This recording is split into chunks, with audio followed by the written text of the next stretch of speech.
What is up, YouTube? This is DBZ439 coming at you with another deck profile, and this time it's heroes. This hero build is a little bit different from the previous hero build that's on my channel. This build, I actually took it to the PPG Free Weekly at the end of June, June 25th to be exact, and I got my invite. I got top 6.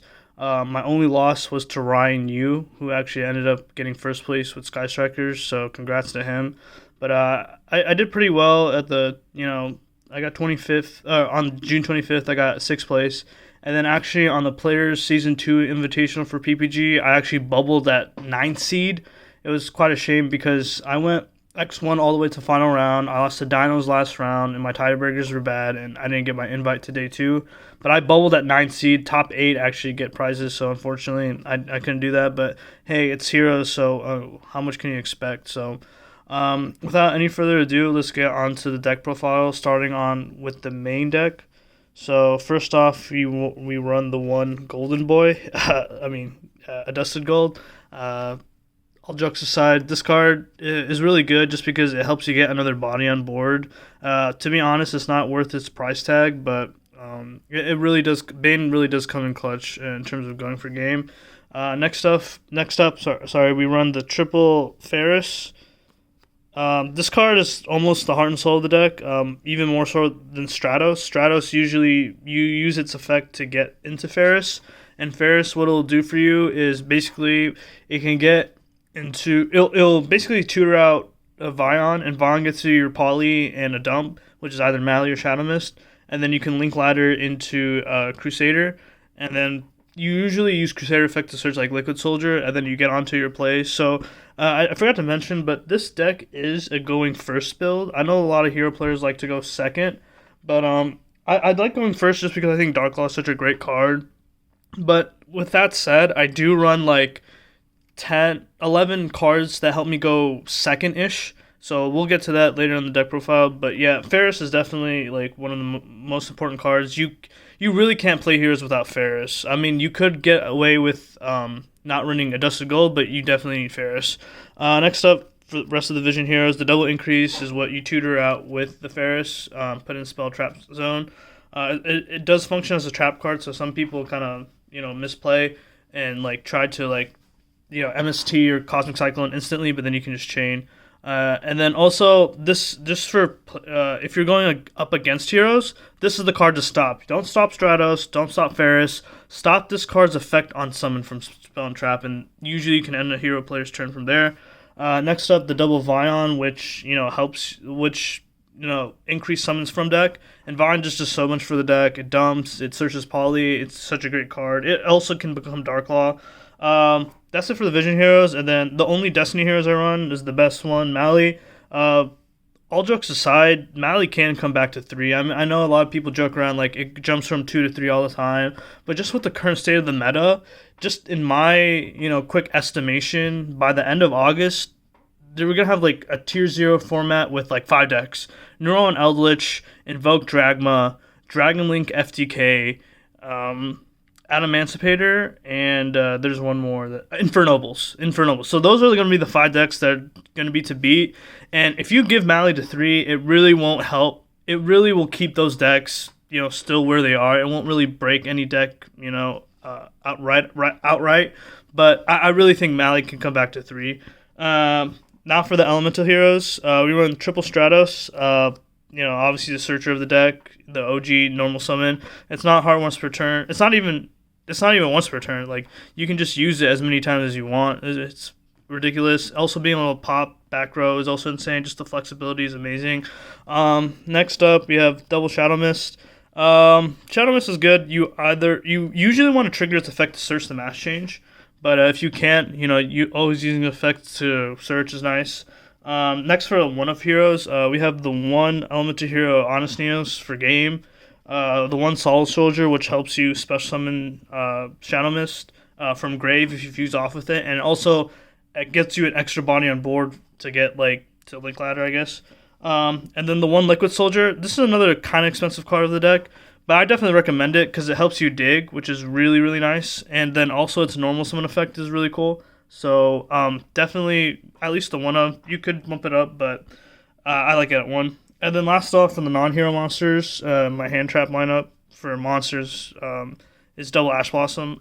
Card's really good. I would bump it up to 3, but it's just the hard ones per turn, so I don't want to open into multiples. But again, if you run 3, like, I definitely see your argument. Okay, that's it for the monsters. That's 20 monsters in the main. Now onto the spells, we have 17. First off, we have Triple E-Call. Shout out to my brother for giving me secrets. E-Call, obviously the road of the deck. If you see it, it means Stratos, which means Faris. Next up, we have Triple Mass Change. Mass Change, it helps. Obviously, I want to go first with this deck, which is really weird because a lot of people say, oh, you play heroes, you should go second. It's just the format is so cancer, in my opinion, that you just don't want your opponent to build their board going first. So you'd much rather, if you win the die roll, not give your opponent the advantage and just go first yourself. So, yeah, this card is what basically makes this deck a going first deck, in my opinion. I know a lot of people like to play blind second heroes, but again, when I topped the free weekly with this deck on June 25th on the PBG free weekly, this card is just so nuts, and it just, some decks can't out Dark Law outright. It's way better than Abyss Dweller, in my opinion. Onto the one-ofs. Well, yeah, onto the one-ofs. Let's talk Miracle Fusion. You search off of Sunrise. The one Poly, you search off of Vyon.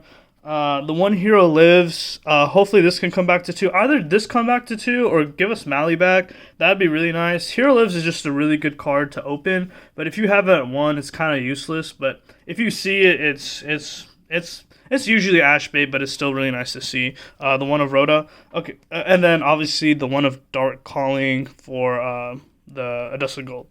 All right. And then the last of spells, I run 3 of Cosmic Cyclone. I don't consider this a hand trap, but I do consider it a card that can help me go first and second. And I just feel a lot of back row decks will be prevalent, especially with like Eldritch, Altergeist, and then when Invoke Dragon comes out, they're going to have that trap card Rook that's going to be able to summon Winda, and Winda absolutely kills this deck. So I think Cosmic Cyclone is a nice choice. Another card I've been tinkering with was Forbidden Chalice, just because the whole Zexal lock, but we'll see when that comes. But I think Cosmic Cyclone is just a decent, and then Mystic Mind, there can only be one. There's just so many floodgates that this deck can't handle. Not trying to go over time. And then last of 3 Super Poly. I think this card will be really good when Dragoons becomes legal, and especially with Numeron Eldritch or Eldritch in general. You'll see I have 5 Super Poly targets in the extra. So we'll get to that, but yeah, that's 17 spells, and the last 3 cards in the main deck are Triple Imperm. Again, it's my other hand trap that helps me go second. You do not want to let Needle Fiber resolve. That's basically the goal. Quickly onto the side deck, Triple Nibiru. Again, you just don't want to see combo pop off, so you just run Triple Nibiru on the side. Then also for combo, Triple Dark Ruler No More. You do not want to see people, just those nasty awards. The only unfortunate thing about this card is it can't stop, like, if they do Buster Lock on you, so that's unfortunate. For back row hate, we have Triple Twin Twisters, for, like, Ultrageist Eldritch, and then 3 evenly match. And then, so all those 12 cards help me go second. I do run a going first card, which is Anti-Spell. So if I want to go first, I usually side out maybe like Super Poly or Cosmic Cyclone, depending on the matchup. But this card is so good. This could be the MVP of the side. Granted, Dark Ruler and Nibiru have their moments in terms of when they shine, but this card helps me go first in terms of it blocks Lightning Storm, it blocks Mystic Mine, it blocks Dark Ruler No More. Just like so many different archetypes, they rely around the spell mechanic. So just being able to flip this during standby phase just shuts down so many strategies in the game. Not all, but a lot. Okay, so that's what's in the side. Okay, onto the extra deck. We run 3 links, 1 Dread Decimator, 1 Wonder Driver, and 1 Cross. A lot of people like to up this to 2, but my theory is it's go big or go home. Like, you don't want to be worrying about the grind. You just want to be able to, turn 1, just stall your opponent out, and then turn 2, just blow them out of the water. So that's it for the links. For the masked heroes, we have 1 Blast to dodge Imperm if they try to negate Stratos.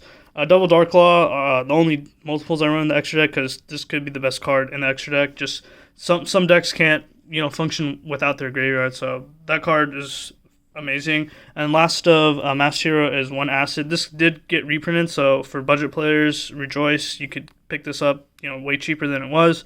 But yeah, Acid is Hot Piece Feather Duster on legs. For the Elemental Hero fusions, we have one Ab Zero and one Sunrise. Sunrise is really good, helps you search Miracle Fusion, which essentially gets you into Ab Zero, and Ab Zero being able to blow up field is really good. Also, the way I usually play the deck is I put Ab Zero underneath my Wonder Driver. So if I mass change with my Ab Zero, I put Mass Hero Acid underneath the Wonder Driver, and then I chain block my opponent from whatever. If they try to negate Zero or Acid, I chain block it with Driver. So that's the game plan. Last up for the Hero Fusions is one Bane for the Adusted Gold. This card is insane. It's Regeki on legs, being able to boost, and it can't be destroyed by battle or card effect. It can be targeted, so a lot of decks like Ultra guys can out it with Silk, but that it is what it is. And then last up for the extra deck, I do run the Super Poly targets. I run 5. I run one Nethersoul Dragon for Eldritch, one Starving Venom for just generic darks, or just once Dragoons comes out, they're usually going to have Predaplant, Verte, and Dragoon, so that's why that's there. One Dragostapelia. Funny thing about this card is you can make it naturally in this deck. It's one dark and one fusion monster, so if you're really spicy, you could, if your opponent has one of the two requirements, you can make the other one on your field and then fuse for this, which is another negate, or you can just fuse, if you're, in a pinch, say they Dark Ruler no more you can fuse off your own Dark Law and Absolute Zero, for example, to make this card. So that's really insane. And then you'll trigger off Ab Zero, and then I have another negate. Last up for the Super Poly targets, we have one Earth Ignister and one Mudragon.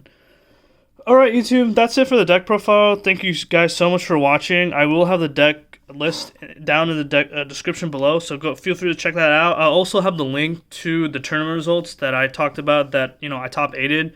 So if you want to verify that for whatever reason, feel free to look at that link. Thanks again so much for watching, and have a nice day.